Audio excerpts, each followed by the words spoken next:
Tube Review. What's going on, Tube Nation? Tony Tubes is back, and we're talking about... this is the first time that I'm actually going to go off of movies besides the Dexter finale. I think I reviewed that. But I'm going to go off book here a little bit, because usually I just do movies, but I'm going to do a series, a Netflix original series, I guess you could call it, called Making a Murderer. And this is big stuff right now. The trial of Stephen Avery and the conspiracy theory behind the Manitowoc County Sheriff's Department and everything like that. It's amazing stuff, and honestly, like, I think the world just kind of collectively fucking did a fucking facepalm during this goddamn show. Because seriously, dude, it's just one thing after another of just these lawyers, and Avery's lawyers, you know, first ones, you know, the first trial, it was just kind of like they were out to get him because they wanted to pin this on somebody, and then they fucked up. They should have just you know, admitted their mistakes and just let that be gone. And I know that Avery was looking for like $32 million from the fucking department and everything, but honestly, 18 years in prison, give me a break, man. I mean, he deserved every fucking penny of that, if you ask me. But his lawyers for the second trial were just phenomenal. Those guys were just amazing lawyers.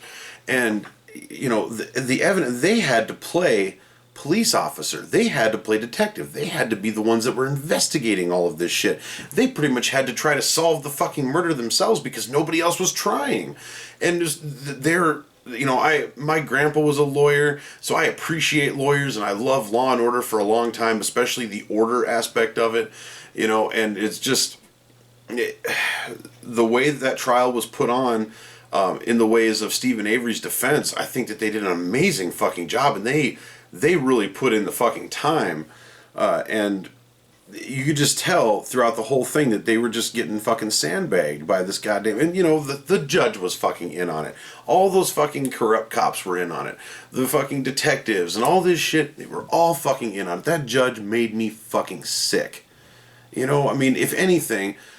Of course, and for like all of his trials, the same goddamn judge, the Manitowoc fucking judge. Get a judge from fucking Eau Claire or fucking Madison, or, you know, fucking get one from fucking Chicago or somewhere else, man. Why bring in the fucking judge that obviously has rubbed elbows with all of these people that could have been part of this conspiracy? And, you know, after he got exonerated the first time, there should have been an investigation, and those people that were involved in that should have been fucking arrested, fired, what have you. But it was just a clusterfuck, and my God, you know, I don't want to fucking talk about it because everybody's seen it. We all know what happens. You know, spoiler alert, he's guilty. Guilty first time, then he gets exonerated. Guilty the fucking second time. With evidence upon evidence stacking against him, but not really. Like, none of it really pointed at him. Except for the blood that they still do not have a solid fucking answer as to whether or not it came from that fucking vial. I'm sorry, but I've seen Dexter, I've seen Law and Order, I've seen plenty of movies, and I've seen plenty of news articles and, you know, crazy shit that I've read, true stuff, of, you know, people killing other people. And I'm sorry, but if you open up somebody's fucking throat, they're gonna bleed. You know, and there was no blood in his fucking trailer. Not one fucking...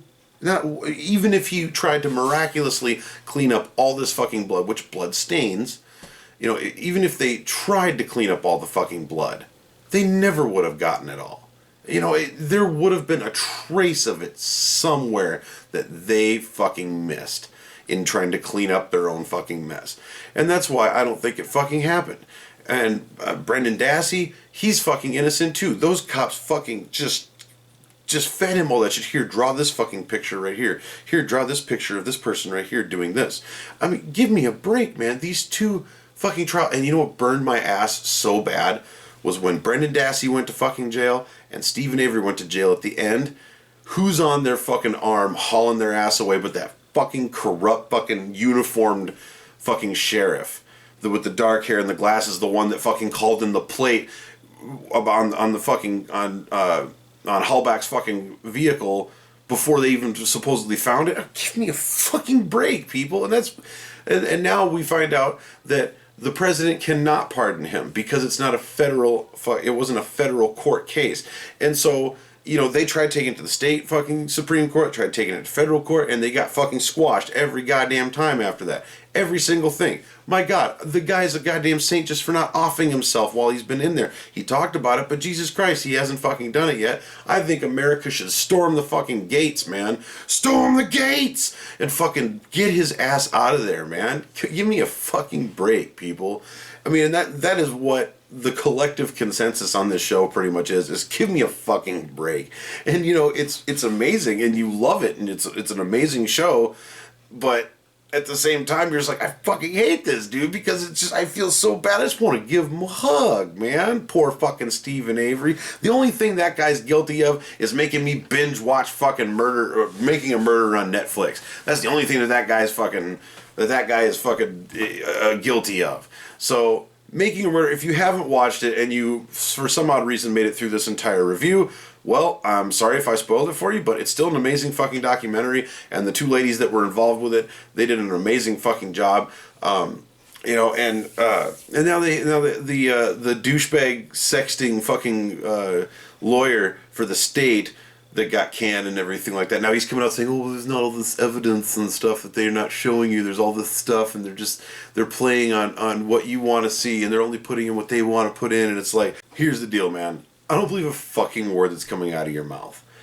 Honestly, and I wasn't there. You know what? Maybe Stephen Avery is fucking guilty. Who fucking knows? And like the fucking lawyer said at the end, Stephen Avery's lawyer said at the end, he's like, there's a part of me that hopes that he is guilty. Because then it wouldn't keep me up so much at fucking night.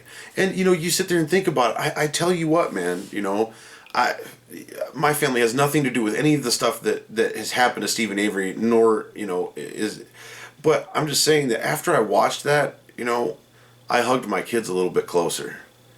Because he wasn't able to do that with his kids. Nor were his parents able to do that with him for 18 years, probably now like 25 years in prison and shit. Hug your kids a little closer, everybody, because that's some fucking shit. And the justice system in this fucking country is just ridiculous. And this is a fucking tried and true statement, about that. So, Making a Murder, 5 out of 5, 2 thumbs up right off the bat. It was an amazing fucking documentary. I really hope that, I hope they do something else. I hope they do another one. Maybe not necessarily Stephen Avery, but give us a follow-up on Stephen Avery, but, give us another one of these Making a Murderer things because they're very in-depth. 5 out of 5, 2 thumbs up. Check it out on Netflix. There's crazy shit on Netflix all the fucking time, but that's something that it seems to be captivating America, and I really hope that it's not just, some fad that everybody's talking about Making a Murder and Stephen Avery and stuff. And, I really hope that somebody out there, is able to help this guy. So, Stephen Avery, if for some odd fucking reason you end up fucking watching this, or if any of his family ever watches this, or any just supporters of Stephen Avery, just, know that I'm pulling for you, man. I hope you're able to get out sooner than fucking later.